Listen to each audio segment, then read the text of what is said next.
রাত 11:40 পার হলো। বিদ্যুৎবিহীন কাটছে সময়। আমি অভিভাবক, পিতা, বাবা, এক সন্তানের সুখ পাহারা দিয়ে যাচ্ছি।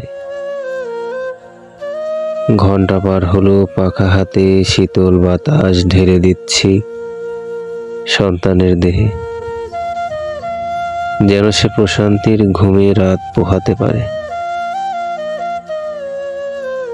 তার দেহ না ঘেমে, অসুখ কাছে না ভিড়ে। হঠাৎ মনে পড়ল, আমি আমার সন্তানকে যেভাবে প্রশান্তি দিয়ে যাচ্ছি,